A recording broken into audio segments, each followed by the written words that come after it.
बिस्मिल्लाहिर्रहमानिर्रहीम। आज हम आपकी खिदमत में एक सबक आमोज अफसानवी किस्सा लेकर हाजिर हुए हैं। किस्सा है एक शख्स की सबसे छोटी बेटी का। छोटी बेटी अपने बाप का घर क्यों छोड़कर चली गई और किस तरह उसकी एक बादशाह से शादी हो गई।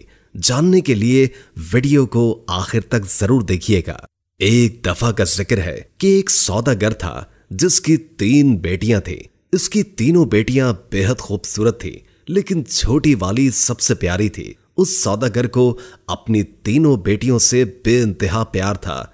वो बस डरता था कि कहीं उसे कोई छोड़ कर ना चली जाए। इसलिए एक दिन सौदागर ने फैसला किया कि वो अपनी तीनों बेटियों से पूछेगा कि वो उससे कितनी मोहब्बत करती हैं। वो यही सोचते हुए अपनी सबसे बड़ी बेटी के पास गया और पूछा, बेटी तुम मुझसे कितनी मोहब्बत करती हो? बड़ी बेटी ने जवाब दिया, बाबा जान मैं आपसे अपनी जान से भी ज्यादा मोहब्बत करती हूं।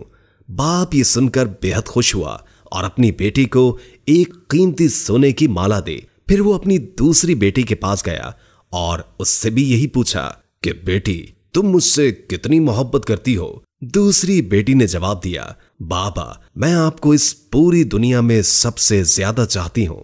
बाप बेटी की बात सुनकर खुश हुआ और उसे बहुत सी सोने की अशर्फियां दी। अब सौदागर अपनी सबसे छोटी बेटी के पास गया, बेटी तुम मुझसे कितनी मोहब्बत करती हो? सबसे छोटी बेटी ने जवाब दिया कि नमक के बराबर। बेटी का जवाब सुनकर बाप को बहुत गुस्सा आया। नमक तो इंतहाई सस्ती और मामूली चीज है, ये मुझे इतना प्यार करती है। और फिर सौदागर ने उसे बहुत डांटा और गुस्से में यह भी कह दिया कि मुझे पता है कि तुम एक दिन मुझे छोड़कर चली जाओगी, इसलिए बेहतर है कि अभी से इस घर से चली जाओ। बाप की बात बेटी के दिल पर जाकर लगी और वो किसी को भी बताए बगैर घर से रोते हुए निकल गई। वो लड़की एक ऐसी जगह से गुजर रही थी जहां बहुत सी घास उगी हुई थी। लड़की ने अपने लिबास के ऊपर ही एक और घास का लिबास बनाकर पहन लिया ताकि पहचानी ना जाए। इसके बाद वो बादशाह के महल के बाहर जाकर रुक गई और बाहर खड़े सिपाहियों से कहने लगी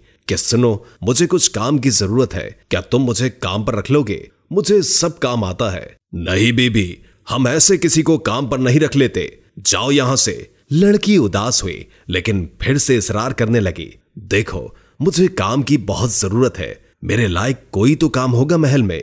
इससे पहले कि सिपाही इनकार करता, एक बावर्ची उनके पास आकर खड़ा हो गया। उसने शायद लड़की की बात सुन ली थी। उसे लड़की पर बहुत तरस आया, इसलिए उसने लड़की को अपने साथ रख लिया।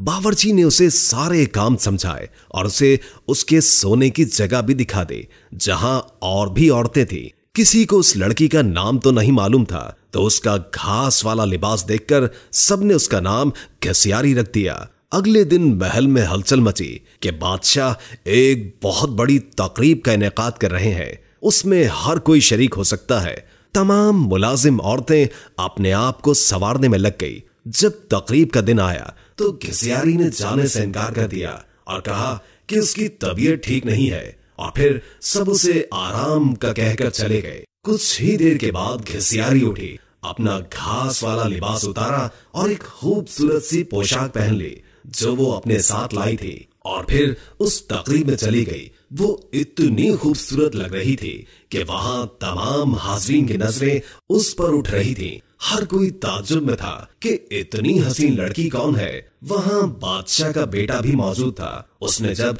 इस हसीन लड़की को देखा तो देखता ही रह गया, और फिर शहजादे ने पूरी तकरीब बस घसियारी के साथ बातों में गुजार दी। शहजादे ने किसी और की तरफ आंख उठाकर भी न देखा। फिर घसियारी किसी की भी नजरों में आए बगैर वापस महल में आ गई। अगले दिन औरतों ने कहा कि तुम्हें वहां होना चाहिए था। कल बादशाह का बेटा एक हसीना पर लट्टू हो गया और सारा वक्त उसी के साथ रहा। घसियारी बज़ाहिर उदासी हुई, हाँ काश मैं भी जा सकती। कुछ दिनों के बाद बादशाह ने फिर से एक तकरीब रखी। इस बार घसियारी ने यही बहाना लगाया कि उसकी तबीयत ठीक नहीं है, सो वो नहीं जा सकती। लेकिन सबके जाने के बाद उसने फिर से एक उम्दा लिबास पहना और तकरीब में चली गई। शहजादा उसे देखकर बहुत खुश हुआ और एक कीमती अंगूठी उसे तोहफे में दे दी। फिर तकरीब खत्म होने से पहले ही वो वापस महल में आ गई। दूसरी तरफ बादशाह का बेटा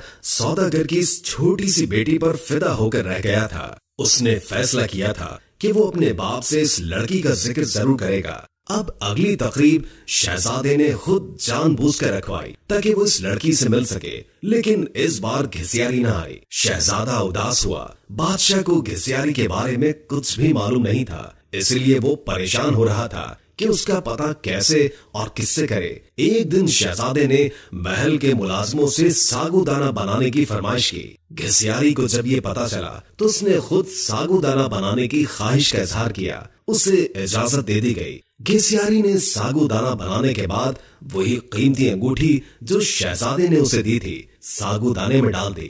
अब शहजादा मेज पर बैठा सागूदाना खा रहा था। जब खाना खा चुका तो देखा कि प्याले में अंगूठी पड़ी है। वो अंगूठी पहचान गया और जल्दी से अपने मुलाजमीन को बुलवाया। मुलाजमीन ने बताया कि ये सागूदाना घिसियारी नामी मुलाजमा ने बनाया है। फिर घिसियारी को बुलवाया गया। शहजादा घिसियारी को पहचान न सका, लेकिन जब घिसियारी ने बोलना शुरू किया तो शहजादे को उसकी आवाज सुनकर यकीन हो गया कि ये वही लड़की है जो उसे तकरीब में मिली थी और जिस पर वो दिल हार बैठा है। फिर घिसियारी ने अपना सारा किस्सा शहजादे को बताया कि वो इस महल में किस तरह पहुंच गई। शहजादे ने घिसियारी का बादशाह को बताया और इन दोनों की शादी कर दी गई। शादी के बाद एक बहुत बड़ी तकरीब रखी गई। उस तकरीब में सिर्फ शहर के बड़े बड़े सौदागर और ओहदेदारों को बुलवाया गया था। घिसियारी के बाबा भी उस तकरीब में मौजूद थे। खाने का वक्त हुआ तो मेज हर तरह के लजीज खानों से भर दी गई, लेकिन जब सबने खाना शुरू किया तो पता चला कि खाने में नमक ही नहीं है। घिसियारी के बाबा ने बादशाह को मुखातिब करके कहा, इसमें तो नमक ही नहीं है। बादशाह हल्का सा हंसा और कहने लगा, क्या हो गया सौदागर साहब, सिर्फ नमक ही तो नहीं है, बाकी सब कुछ तो है ना इसमें। ये सुनकर सौदागर की आंखों से आंसू जारी हो गए। बादशाह ने उसे ताजुब से देखा और पूछा कि जनाब आप रोने क्यों लग गए। सौदागर ने कहा, आज मैं अपनी बेटी की बात समझ गया हूँ। खाने में नमक ना हो तो चीज बदजायका हो जाती है, चाहे उस खाने में और कितने ही कीमती मसाला जात पड़े हों, लेकिन नमक के बगैर खाना कुछ भी नहीं। फिर सौदागर ने अपना किस्सा बादशाह को सुनाया और कहा कि मेरी बेटी मुझसे नाराज होकर चली गई है। मैंने उसे बहुत ढूंढा लेकिन वो नहीं मिली। मैं उसकी तरफ से बहुत परेशान रहता हूँ। सौदागर ने बादशाह को अपनी बेटी का हुलिया बताया तो बादशाह ने घिसियारी को बुलवाया और अपनी बेटी को सही सलामत देखकर बाप की खुशी का ठिकाना ही न था। सौदागर ने बेटी को गले लगाया और उससे माफिया मांगता रहा। दोस्तों वीडियो अच्छी लगी हो तो लाइक करके शेयर कर दें और कोई अच्छा सा कमेंट कर दें। अल्लाह ताला हम सबको अपनी हिफ्ज़ व अमान में रखे। जज़ाकल्लाह।